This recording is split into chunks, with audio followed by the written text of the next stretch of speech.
Welcome to this very special edition of the KJ Masterclass Live, the show which ensures that you profit from your time spent here with experts, either through their industry insights, information, or simply learning from them. And today we have Josh Flower. He's a B2B sales professional and a mindset coach. Welcome to the show, Josh. Thank you, Ajay. Great to be here. You are welcome to the show, Josh. You are welcome to India in this online form. And I'm sure not just in India, but a lot of people across the globe will benefit from what we are going to talk about. We'll be talking about how one can supercharge their sales performance. So my first question to you, Josh, is to understand in terms of sales, with so many things happening, artificial intelligence, is it the best of times or the worst of times for sales or sales professional or the sales departments in companies? This is a very good question because with the advent of AI, I think everybody is concerned about what are the jobs that are going to be available for young people, for people looking to make career transitions. So many jobs are going away, but there's one job that we know is always going to be here, and that is sales, because people ultimately buy from other people. And so I think it's one of the safest career paths that people can take, especially young people. I advise young people to consider it if they have an aptitude for it. Of course, not everybody's designed for selling, but I find most entrepreneurs, business people, they have a side to their personality that could improve at sales. They should go right into it. Right. Why do you sound so confident about sales job very much being there when robocalls are coming in and a lot of, everything is happening online? And the last thing that was, you started as a cold caller. A lot of people were doing this job even in today's time, but now customers don't want to get those calls. So they have got robocalls and the customer gets further irritated. And then again, the people don't want to deal with the same companies. So help us understand about your confidence in the sales job or the life of a sales professional, very much intact in these times. I just want to understand in a much more deeper manner. Of course.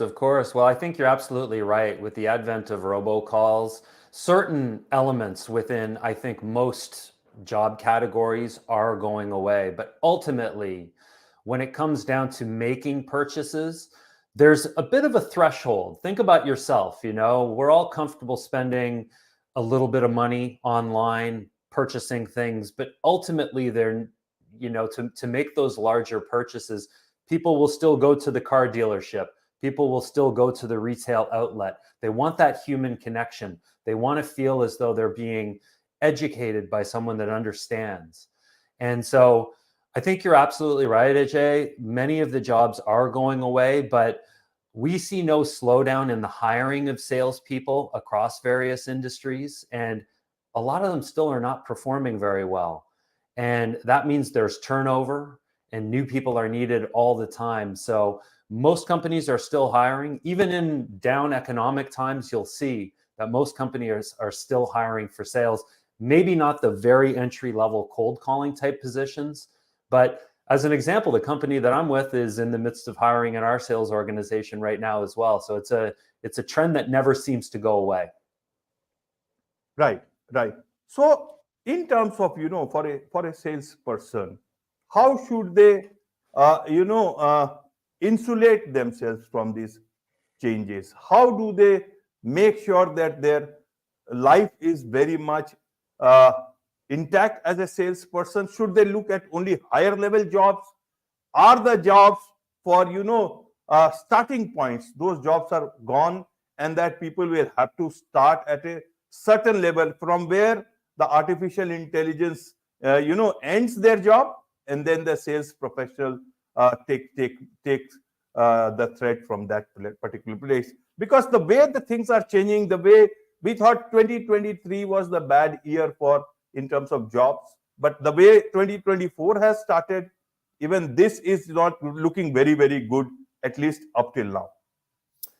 Yeah. I think what I would advise for anyone that's trying to break into the profession is identify the industries that have not yet been touched by some of these changes like AI. So there's a few industries that I think about, right? Retail, believe it or not, is still a good place for people to go and begin to get the experience that they may need in customer service, but also in selling. There's many retail environments where commissions are still a part of the equation.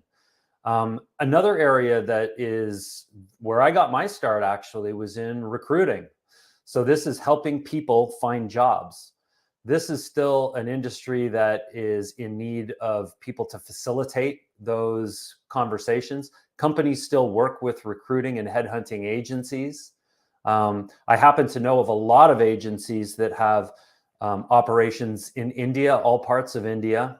In fact, the company that I worked with a few careers ago, so I'll say about 15 years ago, we had a large organization in Bangalore that we worked with. So these are great industries to start in where the human touch is still required. And I'll draw a parallel, Ajay. Do you remember, you're probably in my demographic, so maybe 20, 25 years ago when job boards came on the scene and everybody Right. thought this is going to eliminate recruiting jobs because everyone's going to post their resumes and then companies are going to be able to find people cheap and easy. Although it helped, it didn't eliminate recruiting. So I think in a lot of cases, these jobs may go away temporarily, but yeah, there are still industries that people can get into to find their entry level jobs. And I'll say one more thing. Once you've got that entry level experience, often it's very transferable. So I moved from recruiting into loose technology, into enterprise technology sales. And I did that just by leveraging the sales skills that I developed, not so much the industry skills. So find an industry where you can learn and start to perform, and then pick the industries that you're very interested in after you've got that experience. Right, Josh. Right. So the job of a sales professional in today's time, has it become difficult or is it becoming easier with all the tools and all? Are the demands much more than earlier on 5 years back? Is it more? Is it going to increase by the day? And when you talk of, that if the demands are high, then how do you even supercharge that performance? Because all people that they want is results. Nobody wants to just want to get lead generation and all. That's not the thing. People want results, and that has actually led to the alienation of the customer itself. So I'll come to the other point, but I want to understand in terms of the difficulties for a sales professional, in terms of the type of level of difficulty at the moment. Yeah, it's a great question, very thoughtful question. And I think selling has changed. It has changed a lot. So one of the trends that we've really seen in about the last 5 to 8 years is the emergence of inbound marketing as a strategy. So this is a big thing that's changed. Back in the day when I started, I was an outbound cold caller. That was the primary way to generate business. But today's customer, and again, I'd ask your listeners and your audience to just think about this. We all want to get educated on products and services before we engage with a sales professional. So these days there's an expectation that I can go to a website, I can go to YouTube, I can go to other places to learn all about what I'm interested in and what I may be curious about before I engage with the sales professional. So it means that a lot of those cold calling jobs are going away. They're more difficult. As you said, people don't want to receive cold calls. Frankly, they don't even answer the phone anymore. I still make calls and people don't answer the phone. So the company that we work for have to have a commitment to this inbound marketing approach, meaning they've got to educate the market about their offerings, about the industry, so that leads will come in that way. The challenge, and I think was the point of your question, is how does this affect the salesperson? Well, the salesperson needs to be prepared for an educated prospect. When someone comes in, they're not asking basic questions like, tell me about this, or what are you calling about? It's, hey, we need a customer relationship management solution. I've done my research. These are the 14 platforms that I'm interested in. These are the features that I want. And so a salesperson needs to be more educated. So you still need those sales skills. You still need to be able to differentiate yourself from the competition, but you also need to be very aware of your products and services. You also have to be an empathetic person. This is something that's very, very important. You've got to put yourself in the prospect's shoes and endeavor to understand them so that they feel heard. This is how, in the modern era, you differentiate from the rest. You want your prospect to not feel as though they're being pulled through a process, but that they're actually dealing with a human being that cares about them. So that you want to feel that in your heart, in your soul, when you're engaging with customers. Right, right, Josh. So how do you inject these skills in today's time as a sales professional, B2B sales professional, as an expert? How do you do that? Look at the scenario. The industry itself has alienated the customer. That is why they don't want to not take any calls. They almost, to a point, you start hating some of these companies, not because of the way they have treated their customer. They don't like their customer. It's a very Yes. open fact. Either in the US, in any other place, this is the biggest grouse, that these guys talk big things only in big forums. But when it comes to the other day, I was talking to one of my guests. I challenge them, ask the CEO to call his own company, and if he or she is able to reach a responsible person within the company, a responsible human, you will not be able to, because nobody cares. You have not created that atmosphere. So in that backdrop, even the sales people have become, many of them have got impacted like this. There is not even the basic courtesy of creating a certain degree of environment of trust or something like that. The whole idea is they are also under great pressure. Empathy is lost. How does Josh Flower inject empathy into sales professional? Because you call them these empathy, communication, listening, problem solving, all these things as superpower. These were basics of being a human. All these are lost now. How do you inject them, God? Are you going to you are talking about becoming God for such people who have lost these very basics of humanity? I want to understand it from that. This thing is not as alien as it looks. It's very much human. How do you become human when you have lost that humanity, being a professional, whatever it is? Yeah, it's a fair question, because I think that people are struggling with this, because you're right. These are just basic human skills. That's the thing about sales, is sales skills are human skills. We all need these skills as well in our operations in day-to-day life, for our dealings with friends, business associates, spouses, our children, right? These are critical skills to have. My advice to people is, you have to keep looking for the kinds of companies and employers that embody the characteristics that you care about. You've got to keep moving. So try it at a particular company. But if you sense that culturally that there's not a commitment to the customer, if you sense that their business operations are not set up in that way, it's not the place for you. I've worked at a number of different places in my career, but one of the hallmarks for me, Ajay, is that I have long tenures. When I find a place that's good, and I'm so happy you asked this question, because it embodies those characteristics that you said. Empathy for the customer, caring about solving real problems, wanting to show courtesy to the customer, being appreciative of the customer's investment with us. When you find an employer that feels that way, that's when you need to latch in. Then you're going to focus on developing your sales skills. And how do you do this? Well, it's very simple. You're going to learn as quickly as possible products, services. You're going to keep learning sales skills over the course of your career.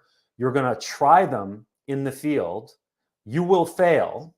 That is going to happen. And in fact, even someone at my level, I've been in sales for close to 25 years. I just had a painful failure yesterday where we lost a deal that I had been working on. So then you go through the process of reflection. So you've got to reflect on what happened and take the lessons from that. I think you would agree with me that failure is where we learn our greatest lessons. So you want to be in the right environment. You want to put your best foot forward to do as well as possible, but you want to take your lessons from failure and then apply that forward. So I don't know if that answered your question. Did I get at it a little bit there? Yes, you indeed. But I see it also, Josh, that failures are the pillars of success But Oh, then yes. you cannot continue to keep on making pillars.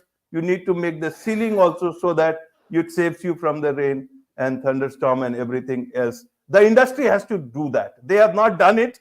They are facing it. They are only Yes. talking a lot of just, I don't want to use any of those words, but it is going to take a long time to do all these things, because the ground level reality is different. So in that sense, tell me one thing.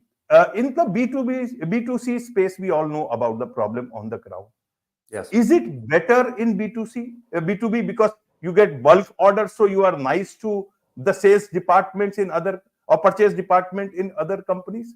Then, and also one point is that earlier there used to be a CEO level, there was an escalation team which worked very. So that was supposed to be, if there is a problem, they try to solve. But nowadays, only problem gets solved when you write to that department.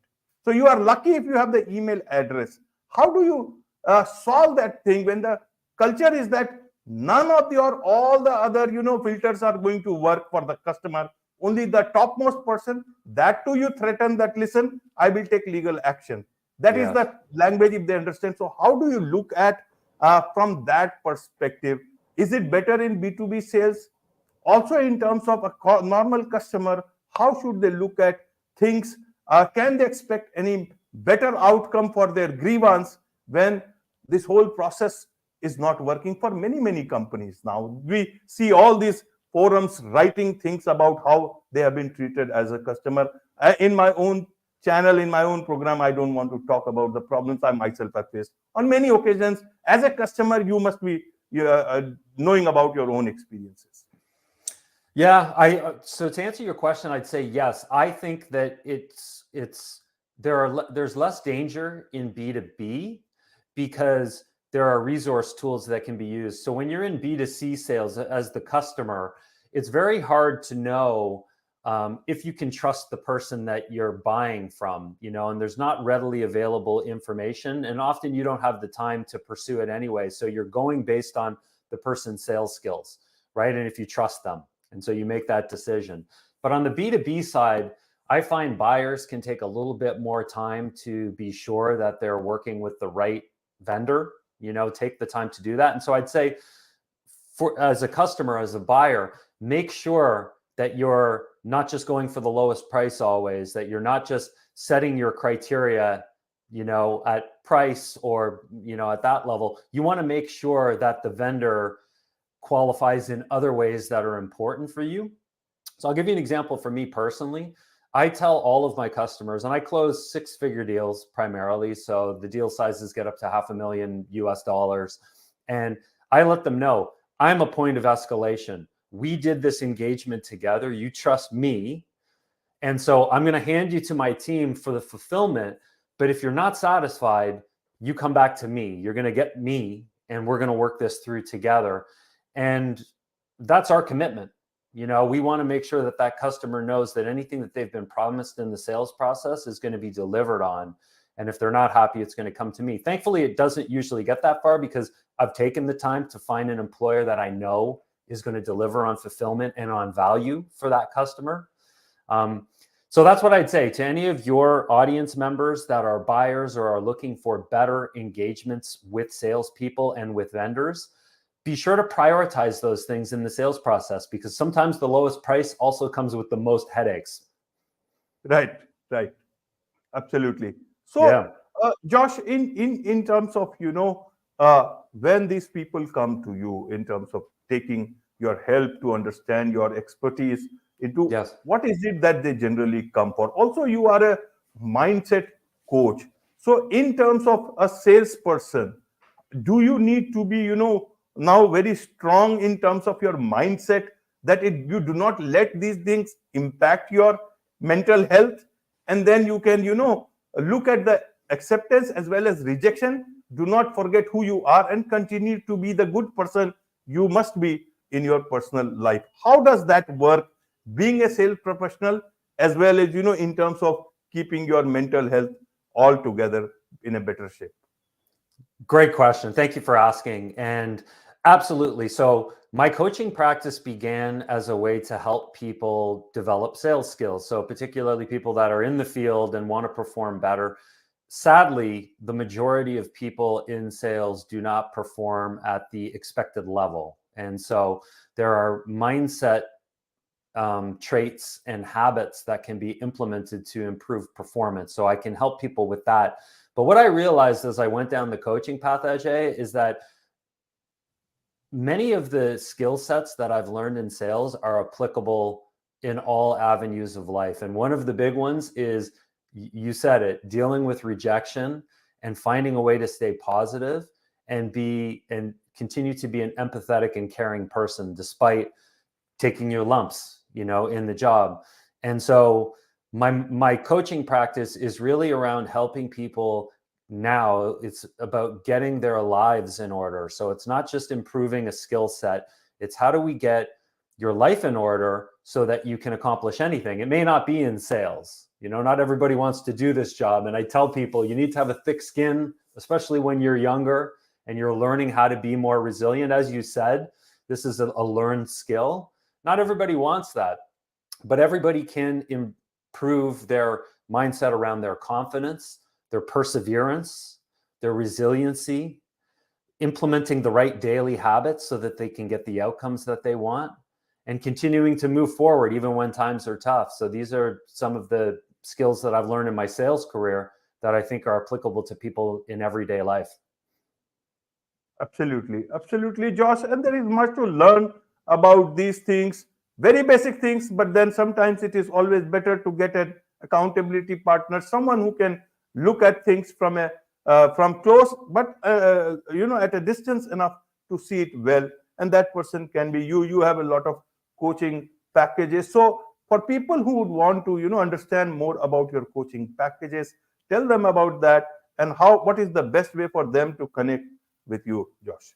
Yes, thank you very much. And you're right. The accountability, you really hit the nail on the head. That's the biggest challenge. I think most of us know the things that we could or maybe should do that are going to get desired outcomes, but it can be very hard to stick to that. So having a program and having someone that can help you with accountability can be just so valuable. And I'll say to your audience, really my approach is this. We need to get certain lifestyle habits right first, and then we can focus on all the hopes and dreams that you want. But it starts with getting some lifestyle habits in place, and then we can move on to the rest. So I have two types of coaching package. One is a group-based package, which I'll tell people is affordable, but also very valuable because you get the benefit of having other people in the group that are asking questions. I use coaches myself, and I'm in group packages where I learn so much from the other people in the group. So that is an affordable and a very enjoyable way to learn. And then I also have elite coaching, which is one-on-one, where I'm working with leaders, sales professionals, but also regular people to help them improve, direct one-on-one. So it involves weekly calls. And I can work with people around the world. As I said, I've worked with people as far away as India, Australia, New Zealand. So I'm very comfortable with that. The place where people can go to learn more is my Instagram profile. So I have a LinkedIn profile, Josh Flower. You can check that out on the more professional side. But for everything to do with my coaching, and if people want to see my lifestyle and how I live, I post videos every single day on my Instagram. You can find that at Josh Flower 1. Wonderful. Wonderful. With this, it's a wrap on this very special edition of the KJ Masterclass Live. Thank you so much indeed for joining us. Thank you, sir. Been a pleasure.